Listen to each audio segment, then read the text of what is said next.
Good morning students. BEd first year के लिए आज बाल्यावस्था वृद्धि विकास childhood and growing up subject के अंतर्गत हम आज अब तक हम बुद्धि को पढ़ रहे थे, तो हमने बुद्धि का अर्थ, उसके प्रकार, उसके सिद्धांतों आदि को हम पढ़ चुके हैं। आज हम देखेंगे कि बुद्धि का जो एक वर्गीकरण है, जो कि एक प्रकार की है, उससे हम हमारी बात को प्रारंभ करेंगे कि बुद्धि का अगर वर्गीकरण किया जाता है तो हम पढ़ चुके हैं कि बुद्धि का वर्गीकरण 4 भागों में किया गया है। सबसे पहला है उसका अमूर्त बुद्धि, दूसरा मूर्त बुद्धि और उसके बाद में आता है सामाजिक बुद्धि। इनको हम अब तक कर चुके हैं। चौथा भाग जिसको हम आज लेने वाले हैं वो है संवेगात्मक बुद्धि, संवेगात्मक एवं भावात्मक बुद्धि। संवेग या भावनाएं क्या हैं जो व्यक्ति के अपने मन में या उसकी अपनी जो मनोदशा है उसको अभिव्यक्त करते हैं, ये संवेगात्मक या भावात्मक बुद्धि। संवेगात्मक या भावात्मक बुद्धि को परिभाषित करते हुए प्रोफेसर एस.के. दुबे की परिभाषा को मैं यहाँ पर उपयोग में लूंगी। उसके माध्यम से संवेगात्मक बुद्धि को हम समझने का प्रयास करेंगे।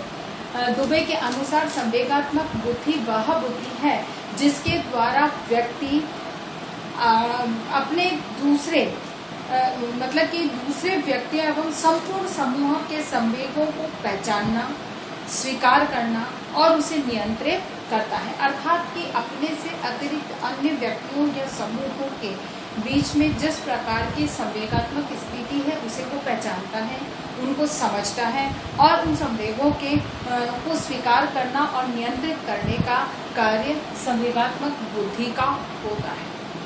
संवेग जो कि व्यक्ति की अपनी भावनाएं हैं, मनोदशाएं हैं, तो हम इन संवेगात्मक बुद्धि को, क्योंकि दुबे के अनुसार सभी समूह या व्यक्ति के संवेगों को समझना, उनको स्वीकार करना और उसे नियंत्रित करना ही संवेगात्मक बुद्धि है।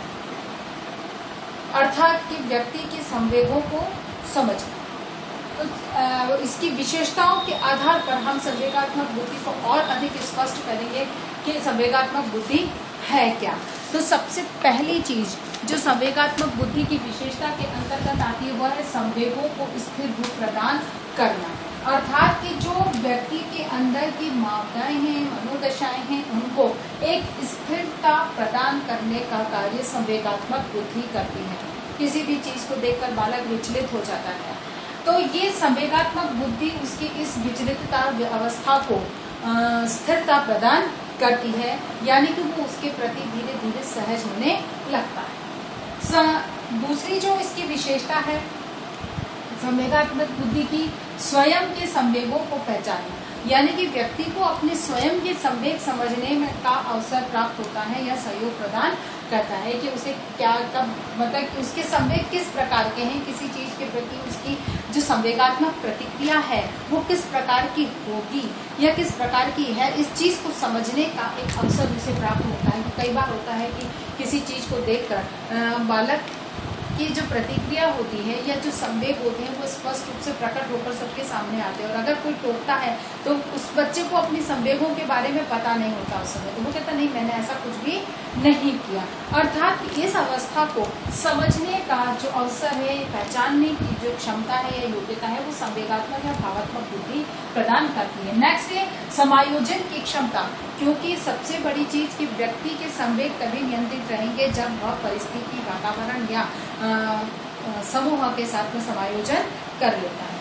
तो यही जब समायोजन करने की क्षमता जो है वो कब आएगी, जब बालक में संवेगात्मक और भावात्मक बुद्धि क्रियाशील होगी। अर्थात संवेगात्मक और भावात्मक बुद्धि के साथ माध्यम से बालक अपनी समायोजन क्षमता का विकास करता है। नेक्स्ट आता है वातावरण के द्वारा सीखना। आसपास की जितने भी वातावरण में जितनी भी ज्ञानात्मक वस्तुएं, तथ्य उपस्थित हैं, पाए जाते हैं, उन सबके माध्यम से बालक को किस प्रकार से बालक किस प्रकार से सीख सकता है, इसमें सहयोग प्रदान करती है यह बुद्धि।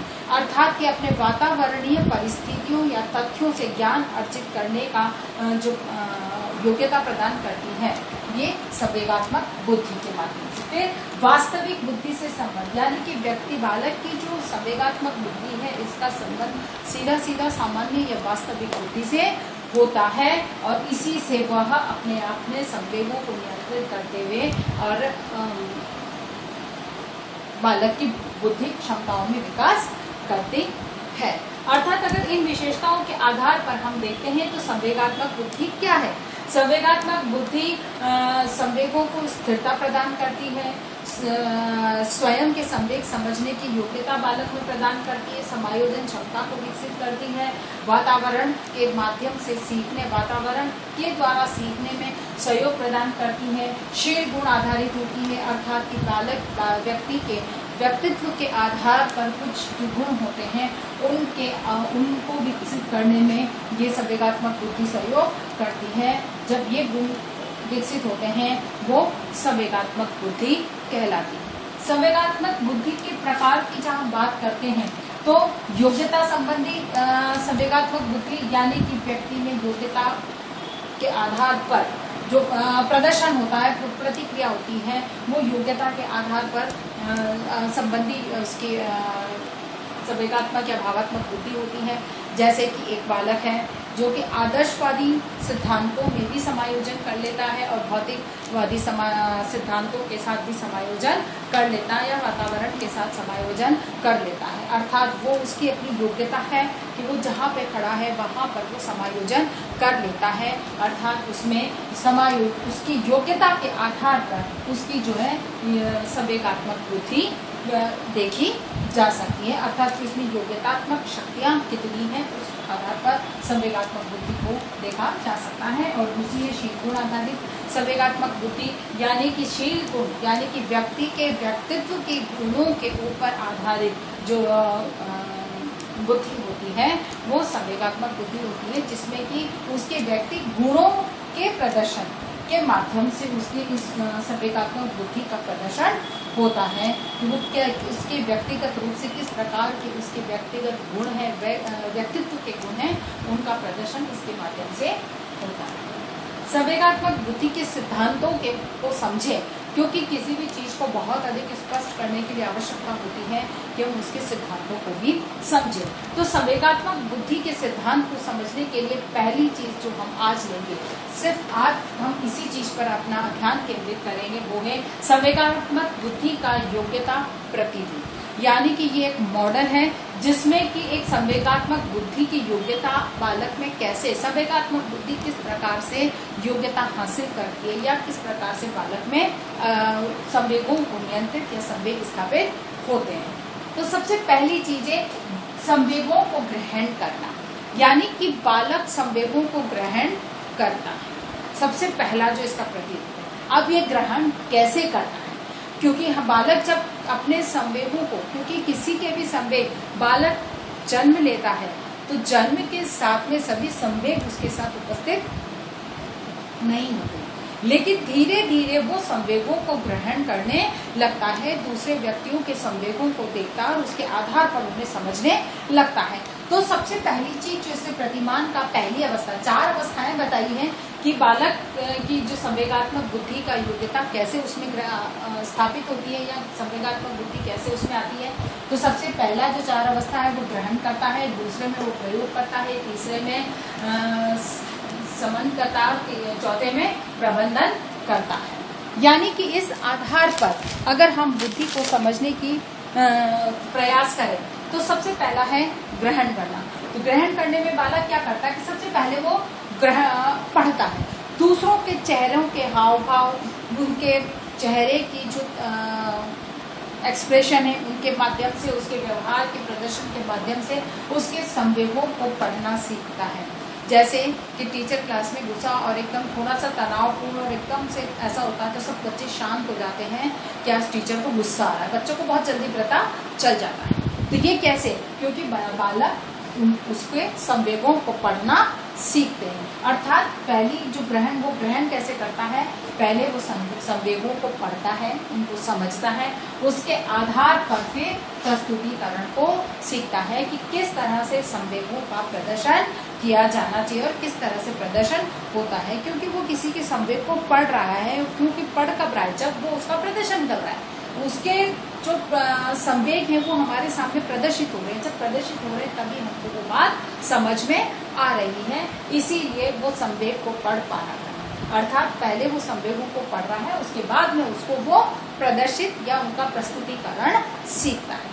तीसरे चरण में व्यक्तियों के बारे में अनेक सूचनाओं को प्रस्तुत करता है, यानी कि किसी भी व्यक्ति के संवेगों को उसने पढ़ा, पढ़ने के बाद उसके जो प्रस्तुतिकरण है उस तरीके को उसने देखा कि वो किस प्रकार से अपने संवेगों का उसने प्रस्तुतिकरण किया, और तीसरे चरण में उससे संबंधित सूचनाओं को प्रदर्शित कर पाता है, प्रस्तुत कर पाता है कि ये संवेगात्मक रूप से व्यक्ति किस प्रकार के व्यक्तित्व का है या किस प्रकार की उसकी संवेगात्मक अवस्थाएं हैं, वो किस तरह की है। अगली जो द्वितीय चरण जो है इसमें, यह इस मॉडल का द्वितीय भाग है, वो है प्रयोग, संवेगों का प्रयोग करना। अब बालक संवेगों का प्रयोग करना सीखता है, क्योंकि यहाँ पर उसने संवेगों को पूरी तरह से पढ़ा, समझा और उसके प्रदर्शन को अच्छे से देखा और उसके आधार पर प्रेडिक्शन करना सीखा, अर्थात कि वो व्यक्ति के बारे में अनेक सूचनाओं को कहना बताना सीखा।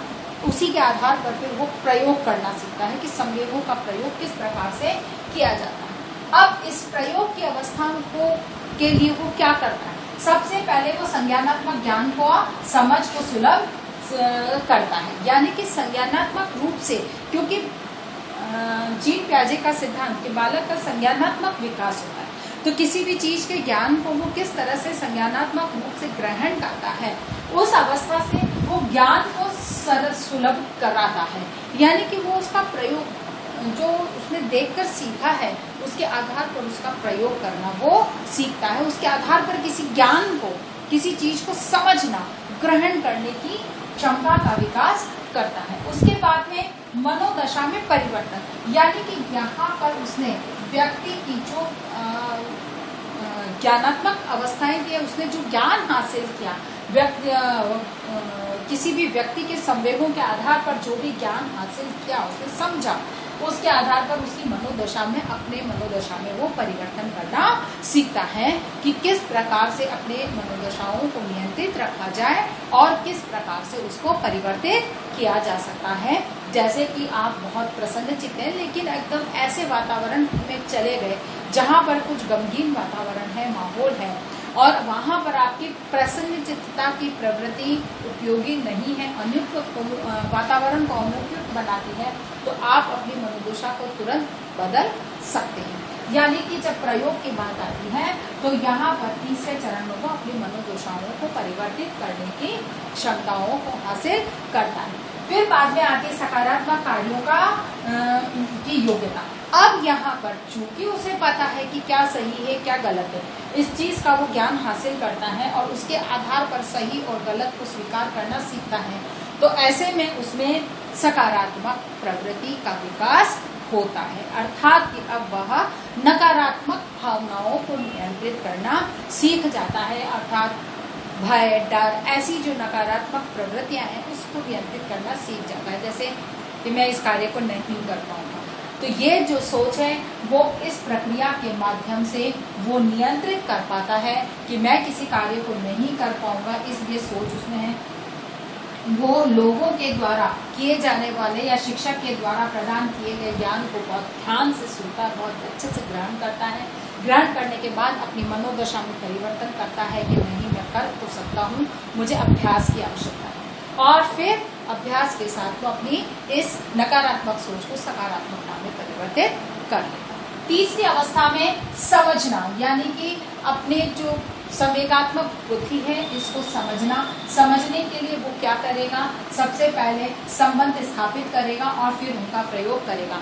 संबंध स्थापित करेगा अर्थात कि वो समझने के लिए उन संवेगों के साथ वो संबंध स्थापित करेगा कि ये संवेग किस प्रकार के हैं, किस तरह से कार्य कर, मतलब किस प्रकार से ये प्रदर्शित कर रहा है, उनको उसके साथ संबंध स्थापित करेगा। जैसे शिक्षक कक्षा में जा रहा है तो वो शिक्षक की मनोदशा के आधार पर उसको समझने का प्रयास करेगा कि वो किस प्रकार के मूड से कक्षा के अंदर प्रवेश किया है, तो उसके उस मूड के साथ वो संबंध स्थापित करेगा। वैसे ही यानी कि वो किस परिस्थिति में कैसे संवेगों का प्रयोग किया जाना चाहिए, इससे संबंध स्थापित करेगा और फिर बाद में उनका प्रयोग करना सीखेगा। यानी कि उचित वातावरण में उचित प्रकार के संवेगों के प्रयोग किया वो सीख पाए।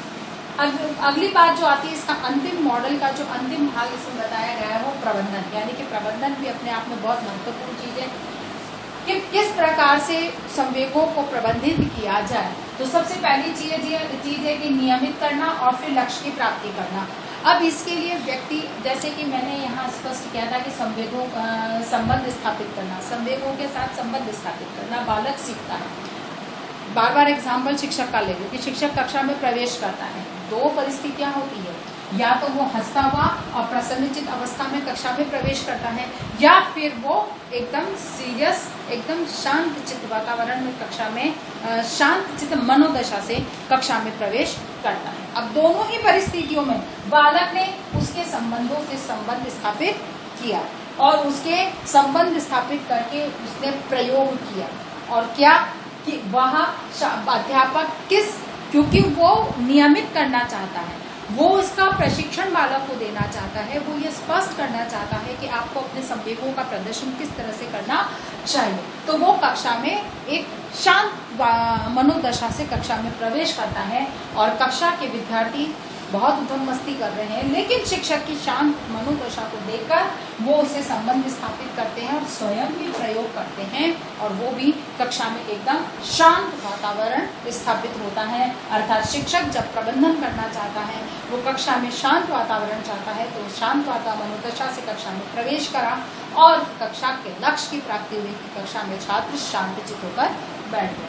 और इसके विपरीत अगर शिक्षक हंसता हुआ एकदम प्रसन्नचित्त और उसमें कक्षा में प्रवेश करता है, तो छात्र भी उसको समझते हैं और उसी के अनुकूल प्रतिक्रिया प्रदान करते हैं और कक्षा का वातावरण एकदम प्रसन्नचित्त और खुश मिजाज हो जाता है। अर्थात कहने का मतलब कि इसमें प्रबंधन के अंतर्गत आप किस प्रकार के अपने संवेगों को नियंत्रित कर सकते हैं, जिसकी माध्यम से अपने लक्ष्य को कैसे प्राप्त कर सकते हैं। अर्थात कि संवेगात्मक बुद्धि का जो प्रथम सिद्धांत है, उसमें बुद्धि का जो योग्यता, इसमें किस प्रकार से बालक बुद्धि संवेगों को ग्रहण करता है, उनका प्रयोग करता है, उनको समझता है और उनके प्रबंधन को सीखता है। हमने इस चीज को आज देखा। आशा करती हूँ कि आपको ये बात अच्छे से समझ में आई होगी। इसी आधार पर आपको स्पष्ट करना है कि संवेगात्मक भावात्मक बुद्धि के योग्यता प्रतिमान को स्पष्ट कीजिए। अपनी बात को समाप्त करने से पहले मैं आपको फिर एक बार कहूँगी कि कोविड-19 की इस वैश्विक महामारी की इस स्थिति में मुंह पर मास्क लगा कर रहें, अपने हाथों को नियमित हर थोड़ी देर में साबुन से धोने का याद रखें और लोगों से कम 6 इंच की दूरी आवश्यक रूप से बनाए रखें। भीड़ में जाने से बचें। भीड़ में अगर जाते हैं तो मास्क को चेहरे पर अच्छी तरह से बांधें, जिससे कि किसी भी प्रकार के जीवाणु या बैक्टीरिया आप तक नहीं आ सके। धन्यवाद।